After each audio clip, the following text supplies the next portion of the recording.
Kejadian ini benar-benar terjadi dan dialami oleh salah seorang sahabatku.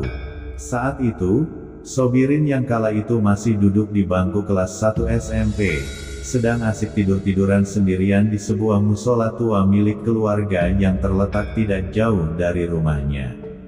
Akhirnya Sobirin benar-benar tertidur pulas. Maklum tadi selepas sholat Isya, dia tampaknya kelelahan karena habis bermain dengan teman-teman sebayanya. Biasanya, pria yang suka menggambar dan memasak ini memang sering tidur di musola tua tersebut, menemani ayahnya yang rajin melaksanakan tirakat. Tetapi kali ini dia tidur sendirian karena ayahnya saat itu sedang berada di luar kota. Sobirin tertidur dengan posisi miring, meringkuk, dengan kepala mengarah ke kiblat, sambil badannya diselimuti sarung butut. Sekitar pukul 2 dini hari, dirinya terbangun karena mendengar ada suara orang yang sedang melantunkan ayat suci Al-Quran dengan merdu dan fasih sekali. Benar saja, hanya berjarak 1 meter di hadapannya, terlihat seorang yang sedang melaksanakan sholat. Anehnya, pria itu mengenakan jubah putih dengan tutup kepala seperti pakaian orang Arab. Belum pernah ada orang yang sholat dengan berpakaian seperti itu di musola tersebut. Sobirin merasa aneh dan merasa ada yang tidak wajar.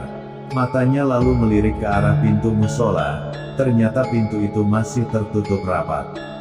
Lantas bagaimana pria ini bisa masuk ke dalam musola? Biasanya, kalau ada yang masuk ke musola, pasti pintunya akan terbuka. Berbagai pertanyaan mulai merasuki pikiran Sobirin. Hatinya mulai merasa tidak enak, tetapi dia masih berusaha berpikiran positif.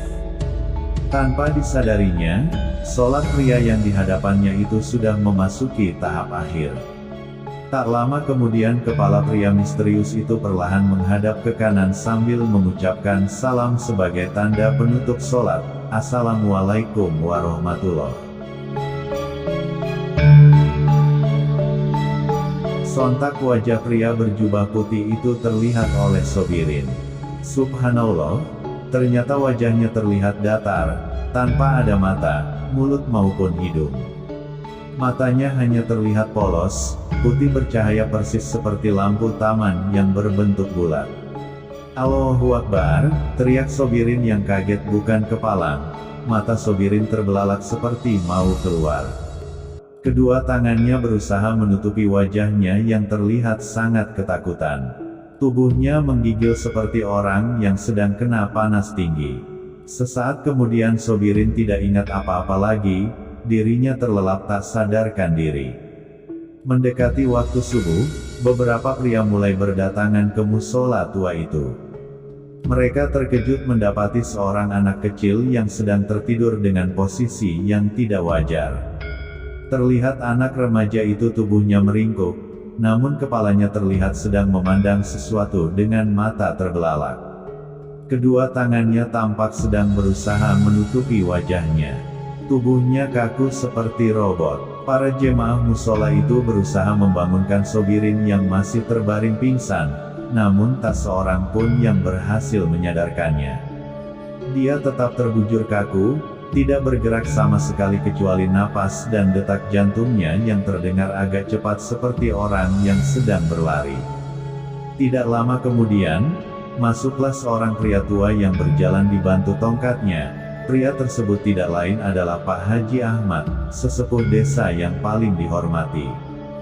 Melihat kejadian tersebut, Pak Haji menyuruh salah seorang jemaah untuk mengambil nampan berisi air, disertai beberapa bunga mawar dan melati.